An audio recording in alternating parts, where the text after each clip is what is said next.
At dahil nahihirapan na ako sa buhok ko, nabibigatan na ako, kaya tara, samahan niyo akong magpagupit. Ang mahal kasi magpaayos ng buhok dito sa Japan, kung i-convert mo sa peso ay manghihinayang ka talaga. Kaya kay Alex lang ako magpapagupit. Eto nga yung naging epekto ng pagkain namin ng Dubai Chewy Cookie. Sabi niya sa akin, Judy, ang haba na ng buhok mo, tara, gupitan kita. From long hair to short hair na muna tayo. Ang gastos din kasi sa shampoo kapag mahaba yung buhok. Tapos syempre sa pagkain kami nagtatrabaho, bawal may litaw ang buhok.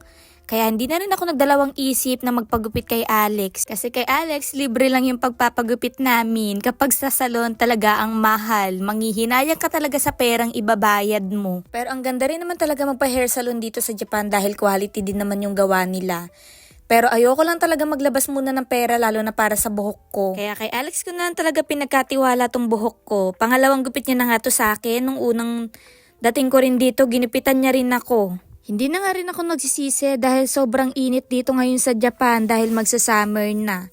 Lalo na sa trabaho namin, tapos ang haba pa ng buhok mo ay talagang maiirita ka talaga habang nasa trabaho. Garbage bag pa nga yung ginamit kong pangsalo sa mga buhok ko para hindi malaglag sa damit ko.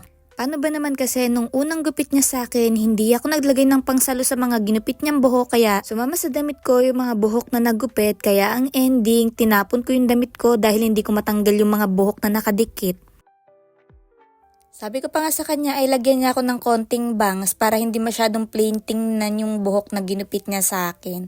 At eto na nga, tapos niya na akong gupitan. Kaya eto, pumunta ako sa salamin para maganda-gandahan. So yun lang guys, thanks for watching. See you in my next video. Bye!